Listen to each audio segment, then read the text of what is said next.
شروع کریں۔ بسم اللہ الرحمن الرحیم۔ السلام علیکم ورحمۃ اللہ وبرکاتہ۔ محترم حضرات، جیسا کہ آپ سبھی حضرات جانتے ہیں، رمضان المبارک کا مہینہ شروع ہونے والا ہے اور جس کی اہمیت عبادت کے اعتبار سے بہت زیادہ ہے، اور اسی چیز کو محسوس کرتے ہوئے ہر بہن بھائی اس چیز کو جانتا اور سمجھتا ہے کہ اس کے اندر عبادات کا زیادہ اہتمام کیا جاتا ہے، نمازوں کا، روزوں کا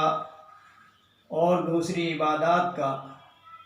ہر مسلمان اس کی فکر لے کر پہلے سے تیاری کرتا ہے، اور اس کی اہمیت اور اس کا احترام حکومت اور پرشاسن کو بھی ہے، وہ بھی اس چیز کو جانتے اور سمجھتے ہیں۔ اسی نسبت سے چونکہ آج کے جو موجودہ حالات ہیں وہ انتہائی خطرناک بیماری کرونا کی وجہ سے حالات زیادہ بدلے ہوئے ہیں، خراب ہیں، اور پوری دنیا اس سے پربھاوت ہو رہی ہے، متاثر ہو رہی ہے۔ اس لیے پرشاسن بھی اس بات کے لیے فکر مند ہے، ان کو اس چیز کا احساس ہے کہ بھئی کسی بھی طریقے سے اس بیماری سے بچا جائے۔ لہذا اسی نسبت سے 20 اپریل 2020 بروز سوموار کو راجل دیسر تھانے کے اندر قصبے کے 5 مسجد کے اماموں کو بلایا گیا، اور وہاں پولیس کے اعلیٰ ادھیکاریوں کی موجودگی میں ایک میٹنگ ہوئی جو بہت زیادہ اہمیت رکھتی ہے۔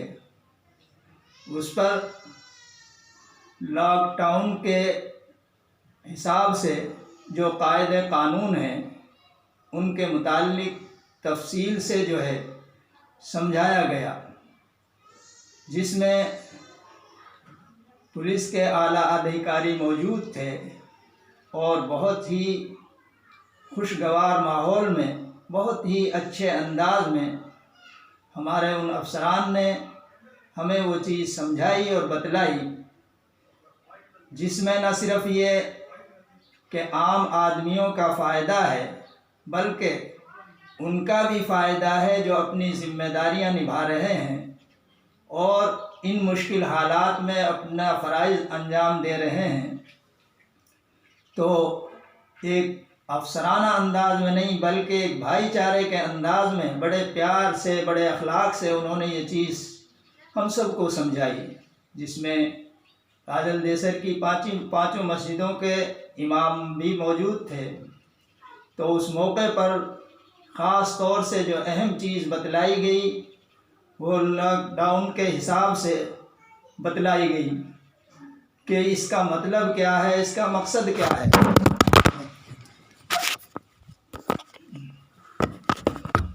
لہذا سب سے اہم چیز یہ بتلائی کہ اس کا سب سے اہم مقصد یہ ہے کہ لوگ اپنے گھروں کے اندر رہیں اور بلا وجہ گھر سے باہر نہ نکلیں۔ کوئی بھی اپنی ضرورت پیش آئے تو اس کے لیے بھی صرف ایک آدمی جو ہے اپنی ضرورت کے حساب سے باہر جائے، اور خاص طور سے اس کا خیال رکھے، ماسک لگا کر جائے، اور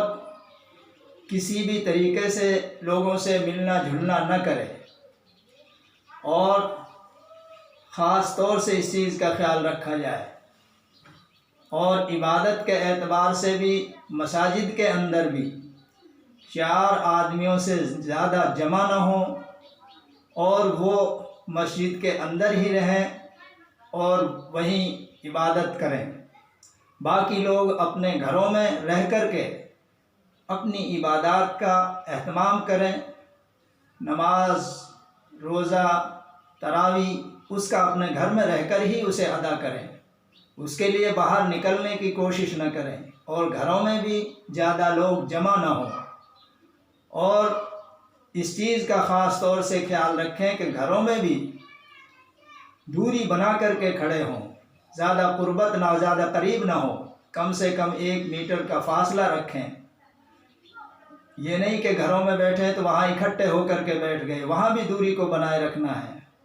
اور مساجد میں بالکل آنے کی کوشش نہیں کرنی ہے، اپنے گھر میں رہ کر کے اس عبادت کو کریں۔ گھروں پر بھی زیادہ لوگ جمع نہ ہوں اور ایک دوسرے کی پڑوس میں گھروں میں نہ جائیں، اپنے گھر کے اندر ہی رہیں۔ اور صاف صفائی کا گھروں میں بھی خیال رکھیں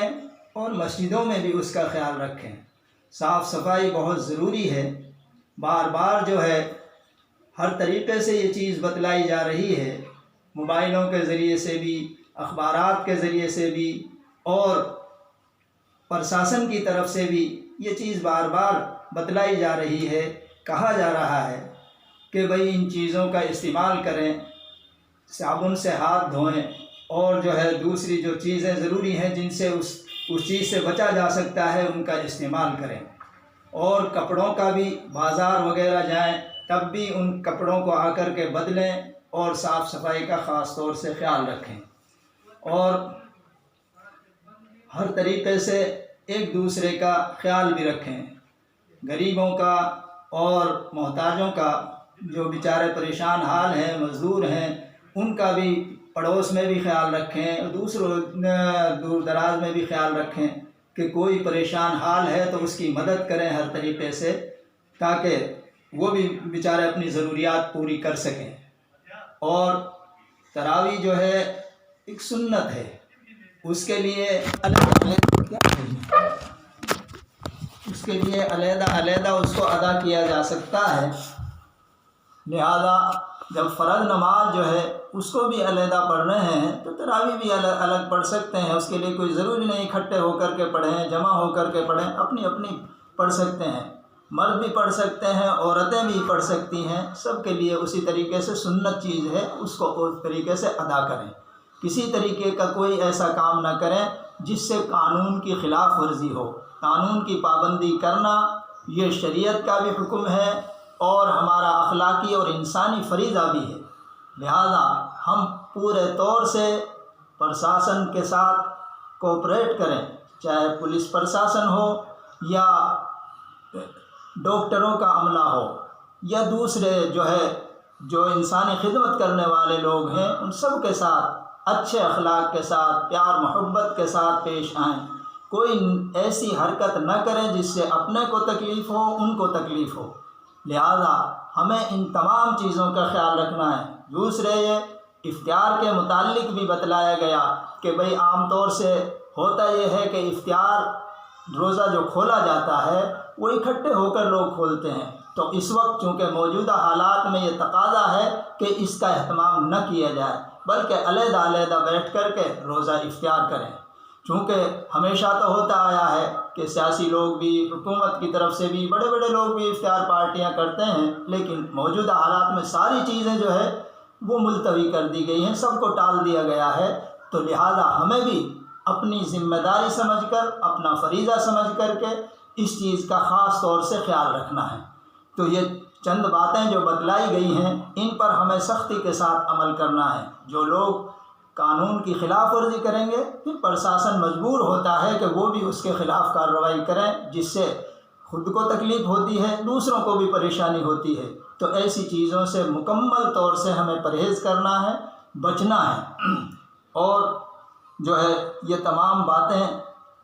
ان سب کی موجودگی میں پرشاسن کی طرف سے بتائی گئی، جس میں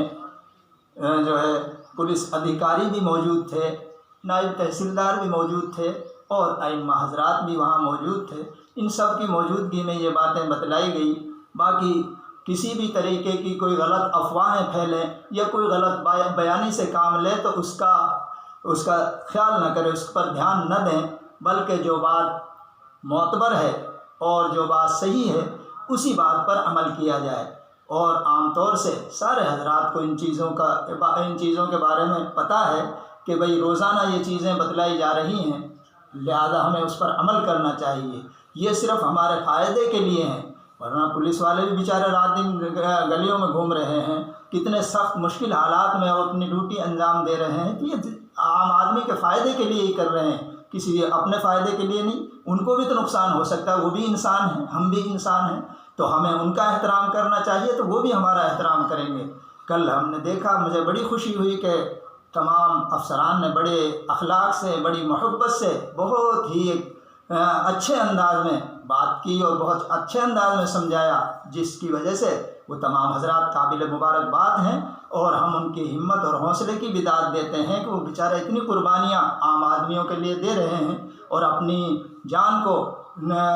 پریشانی میں ڈال رہے ہیں کہ رات دن گھومنا، ادھر ادھر جانا، تو ان کو بھی یہ پریشانی ہو سکتی ہے، جیسے کہ ہمارے سامنے بھی ہے کہ بہت سے پولیس افسران کو بھی پریشانی ہوئی ہے، ان کی بھی جانیں گئی ہیں، تو انہوں نے اپنی جان قربان کر کے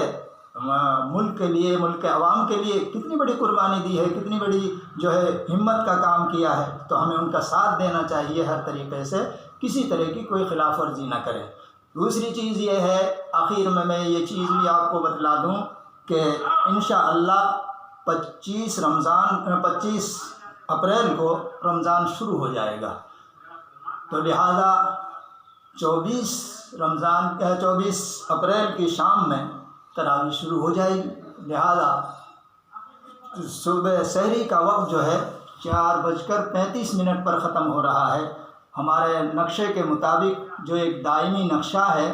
دہلی فتح پوری کی طرف سے، جو نقشہ بنا ہوا بہت قدیمی پرانا نقشہ ہے، اور جو پورے ایریے میں مانا جاتا ہے، دہلی ہے، یو پی ہے، مدھیہ پردیش ہے، ہریانہ ہے، راجستھان ہے، اس پورے ایریے میں، پورے ہندی ایریے میں مستقل اسے بہت معتبر اور قابل بھروسہ سمجھا گیا ہے۔ اس نقشے کے مطابق 4:35 پر سحری کا وقت ختم ہو رہا ہے، اور 7:04 پر افطار کا ٹائم ہو رہا ہے۔ ہم ہمیشہ جو ہے ایک نقشہ بنا کر کے اور چھپا کر کے اسے شائع کرتے ہیں، لیکن اس سال لاک ڈاؤن کی وجہ سے ہم نہیں چھپا سکے۔ انشاءاللہ اس کا ایک نقشہ تیار کر کے اور واٹس ایپ پہ یا فیس بک پہ چھوڑ دیا جائے گا، اس کے مطابق پھر آپ دیکھ کر کے انشاءاللہ روزہ افطار اور سحری کا وقت معلوم کر سکیں گے، اور اس کا خیال رکھیں۔ انشاءاللہ اس میں پوری ذمہ داری کے ساتھ میں اس کو بنایا جاتا ہے، پوری ذمہ داری کے ساتھ نبھایا جاتا ہے، اور ہم نے بارہا اس کا تجربہ کیا ہے کہ ہم نے اس نقشے کو الحمدللہ طلوع اور غروب کے عین مطابق پایا ہے، اس لیے ہمیں اس پر بھروسہ ہے، اور ہم اسی کے مطابق انشاءاللہ وہ ٹائم ٹیبل جو ہے وہ شائع کر دیں گے۔ اور جو چیزیں بتلائی گئی ہیں ان سب پر ہم سب کو عمل کرنے کی ضرورت ہے، کسی طرح کی کوئی غلط فہمی میں یا غلط باتوں میں مبتلا نہ ہوں، اور اپنے اوقات کو ادھر ادھر بیٹھ کر کے ضائع نہ کریں۔ جیسے راستوں میں بیٹھ جاتے ہیں نوجوان طبقہ، موبائلوں سے ان چیزوں سے کھیلتا رہتا ہے، یہ ٹیلی ویژنوں میں اپنے وقت کو ضائع کرتا ہے، طرح طرح کی افواہوں میں مبتلا ہو جاتا ہے، تو ان چیزوں سے بچنے کی ضرورت ہے، اور اسی طریقے سے اپنے گھروں میں رہ کر کے اپنی ساری ضروریاتیں قانون کے مطابق پوری کرنی ہیں، قانون کی خلاف ورزی نہیں کرنی ہے، جس سے ہم جو ہے حکومت کے بھی مجرم ہوتے ہیں اور شریعت کے بھی مجرم ہوتے ہیں، اور اس کا نقصان اور خمیازہ ہمیں دونوں طریقے سے بھگتنا پڑتا ہے۔ اس لیے ان چیزوں پر عمل کریں اور ہر چیز سے بچنے کی فکر کریں اور کوشش کریں انشاءاللہ۔ انہی باتوں کے ساتھ میں اپنی بات کو ختم کرتا ہوں۔ اللہ تبارک و تعالی ہم سب کو عمل کی توفیق نصیب فرمائیں، اور پوری دنیا کے اندر سے، پوری انسانیت کے اندر سے اس مہاماری بیماری کو ختم فرمائے، سب کے لیے سکون نصیب فرمائے، ہمارے ملک کے اندر بھی امن نصیب فرمائے، آپس میں پیار محبت بھائی چارہ نصیب فرمائے، جو ہمیشہ سے ہمارے ملک کی گنگا جمنی تہذیب رہی ہے، تو اس کو ہمیں برقرار رکھنا ہے، اور سب کے ساتھ انتہائی اخلاق محبت اور پیار کے ساتھ رہنا ہے، کسی طرح کی کوئی غلط فہمی، کوئی غلط بات کسی بھی اعتبار سے نہیں کرنی ہے۔ اللہ تبارک و تعالی ہمیں عمل کی توفیق نصیب فرمائے۔ وما علینا الا البلاغ۔